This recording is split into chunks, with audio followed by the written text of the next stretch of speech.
So in order to understand photography, I think it's really important to take a look at the history because I think it's really interesting and it also gives you some perspective on why photography developed the way that it did. Now, doing the research for this lesson, I realized it actually went back a little further than I had remembered. The first idea for a pinhole camera was kind of came up with in the time of Plato. So in ancient Greece and in China around the same time, people were kind of imagining doing sort of thought experiments for something that would someday resemble what we would use hundreds of years later, thousand years later, in the pinhole camera. Now the next step is the camera obscura, and the camera obscura is actually really interesting because it's basically a camera without film. The idea is you've got a wall, so you've got this empty room, and if you put a little tiny hole in the wall, the light will come in from the other side and it will be sort of focus through that hole and then onto the wall on the opposite side. So you can see here that this scene is being reflected on this wall, or sort of focused on this wall through this hole. And this is basically the foundation of photography right here. This is the moment when this came into focus, or, well, really, quite literally as well.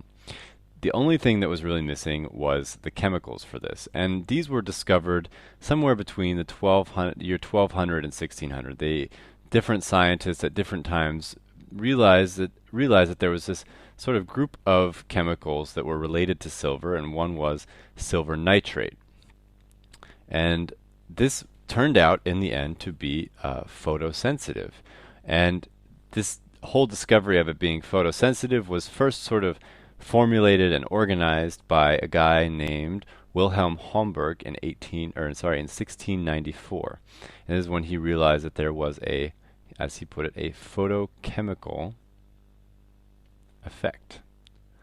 Now the groundwork was basically laid for photography to begin. So from here, from 1700 through the 1800s, you see kind of a focus on lenses and on sort of bettering this camera obscura over here. So you'd have people putting in a lens right here instead of just a hole. And this would lead directly to the developments that would come in the 1800s. And that development came roaring around the corner in 1826 in southern France. This guy right here, his name is Joseph,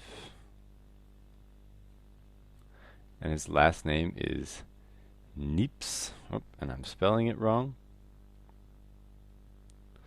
And Joseph Niepce was just kind of a guy who was interested in the entire idea of photography, and he wanted to develop some kind of camera. And he had taken a camera obscura and he had worked around with these light-sensitive silver nitrates, and at the same time he had been exchanging letters with this guy over here, Louis Dugard. Well, Joseph Niepce was the first person to really come up with a photo, a permanent photo. And that's a really important distinction because a lot of people had made photos, but this was the first permanent, and I'm not spelling it right, permanent photograph. Lots of times they would make them and then they would soon deteriorate really quickly, but this was the first one that would last, and it lasted up until now. You can see here that you've got some buildings, got maybe a field back here, and if you look really closely, you can actually see that the sun moved so far during the day that it's actually exposed the walls on both sides, so the lighting of the photo is actually a little off. Now this was done on a piece of pewter with some silver nitrate slapped on it, and it took 8 hours to make this photograph. So can you just imagine taking a photo that takes 8 hours to make? You can't move the camera a single bit. Just have to leave the camera there for 8 hours. So this step now behind them, the move then became to simplify and strengthen the power of photography and to make photographs something that you could take instantaneously, so it wouldn't take 8 hours to make a photograph. So when Niepce died, Niepce, I'll say, died in 1833. And he passes all of his papers on to Daguerre, who in turn, just 6 years later, comes out with the daguerreotype. And this was a revolution. This was very, very big news because the daguerreotype took the same process and basically made it something that could be done more quickly and more permanently. So instead of taking 8 hours, it would just take a few minutes to make a photograph. And this is one of the first daguerreotypes. It's of a city, obviously somewhere in southern France. And you can see here this guy with his foot up on a sort of pedestal of some kind. This guy's actually getting his shoes shined. And there are lots of other people walking around on these streets, but this guy was the only person to stay still for the whole photograph, the whole time it was being made. And so he's the first photographed human in, well, that we know of at least. So very interesting, you know. So this whole discovery and the release of this discovery really prompted a lot of activity. Now this guy over here, his name is Fox Talbot. Fox Talbot was a British guy, so across the channel, and he had been interested in the idea of photography, or it wasn't called photography yet, but and the idea of capturing images on silver nitrate plates, as they would say back then.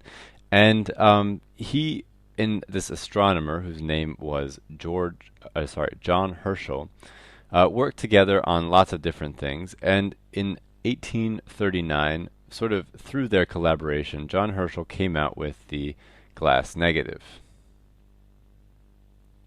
The glass negative was important because it was a better way of capturing the image, and it was something that would become sort of a standard for some time, for almost really 60 years or something like that. So the glass negative is developed. Get the name down. John Herschel, quite a famous astronomer in his own right, as well as a developer of photography. And then just 1 year later, Talbot comes out with his own process, and it was called the calotype. It was a wet process that had some sort of paper negative. And the thing was, though, that Talbot then, and this was Talbot, we'll make sure we distinguish that. And the thing was that Talbot put a copyright on this, and that is the reason that really the daguerreotype took off, because the daguerreotype was bought by the French government and put immediately in the public domain. That meant that any photographer could use it, and so the daguerreotype basically within a couple months became the standard form of photography at that time. And the calotype, because it would have been a little bit more expensive and money would have been going to Fox Talbot over here, it never became quite the hit that the daguerreotype did. Now, things went very quickly from here, and within a couple months of the daguerreotype being developed, it was already being used in the field. And by the 1850s, it was really common to see roving photographers like this traveling through the countryside of Europe and even in America and other places, and doing these sort of mobile photo studios. And because I mean, these days you can do everything that they could do in this with a laptop and a camera and even a cell phone. But at the time it took quite a lot. You had a lot of chemicals, you had to do a lot of mixing, you needed a dark room, so everything had to be brought with you in the wagon. But it was very quick. You could see here that prominent people, this is the Tsar and his wife, and this is Abe Lincoln, one of the early American presidents, all being photographed early on because they realized the power and were all very fascinated by the idea of photography. Now, during the 1860s, the American Civil War was photographed by this guy named Bradley, or, well, it was most likely photographed mostly by his assistants, and he sort of took credit for it. And this was kind of more the second incidence. The Armenian War was really the first incidence of photography being used in war and photographing war. So kind of an interesting note in history. Now, early studios would have looked something like this. So pretty much any time from the 1840s onward, you would have had a big, huge camera. You can see that is a massive camera. And you've got this guy sitting here doing this very sort of stilted pose. And the reason for this is because you've got this piece here holding his head, and this was sort of a required piece of equipment for photographers at the time because the speed of the camera was still so slow. You would have had to hold that pose between 2 minutes, and maybe if your photographer had a really fast camera, maybe 30 seconds. So that's a really long time to hold your head very still for a photograph. So it's pretty amazing. You'll sometimes look in the photos and you'll see that people blinked during the photos or things like that. But this piece of machinery here on the back, this sort of stand, is meant to secure the head, and it's often hiding behind the person in the photo. You don't usually see it when you look at the actual photos. But this is how people adapted to the technology. As it progressed, though, things got better, and they didn't have to use that anymore. Now, here is really where that step takes place, where things really got a lot faster and really changed a lot. 1870s, the dry plate comes out and becomes really popular. Instead of having wet plates of copper or things like that you had to put inside of a camera, or like a pewter plate or something like that, you would just have a dry piece of emulsion that was sort of like the film that you would be used to but on usually on like a hard plate, not on something that was soft. Now in the 1880s, Kodak really made some big steps in the technology and really kind of came out with some things that would really forever change photography. In 1884, George Eastman develops a dry gel on paper, and so basically sort of the predecessor to the film that we would be using 50 years later. In 1888, they came up with this slogan right here, which I think is just great. You press the button and we do the rest. And they used to send cameras to their customers with 100 photos in them, and then the person could run around and take photos of all they want to their heart's content, and then send them into the Kodak factory, which looked something like this, get it developed, and they would then come back as photos. And you can actually see here part of my family. This right here is my great-great-great-grandpa. They would make photos of each other, and so there's all these great old photos from this time that were all probably most likely taken on Kodak cameras. 1924 was important because Leica came out with the first 35 millimeter camera. 35 millimeter camera really revolutionized photography in some pretty fundamental ways. The reason is because before this, cameras were just so big and heavy, it was really hard to take them out and capture things in the way that you would experience them. And so you can see here, for example, this image from D-Day in World War II.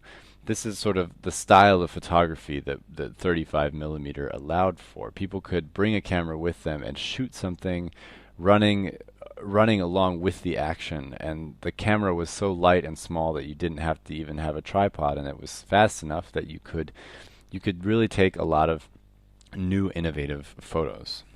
After World War II, things really changed a lot, and this is where things really kind of blasted out of the gate. The first SLR came in 1949, so this is a single lens reflex, and we'll explain what that means later, but this is a very special kind of camera that really kind of has become the industry standard for professional photographers. Also, the first digital image. So this is actually a scanned image, so it's not from a digital camera, but it is first digital image right there. So from that moment on, photography really made a lot of leaps and bounds very quickly. In 1963, you get the Polaroid camera. In 1985, you got autofocus, which really changed the way cameras worked with consumers and really changed the kinds of cameras that consumers were buying.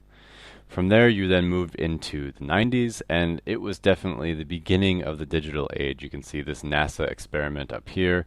This was a press camera that was being experimented with. You can see it's like carrying a massive computer around. And then there were some early attempts at consumer cameras as well.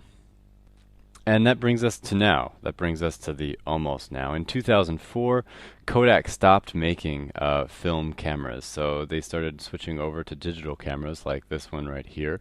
Cameras got to be a lot bigger, took a lot of different directions. You can see here the mirrorless sort of wave of cameras that came in 2011.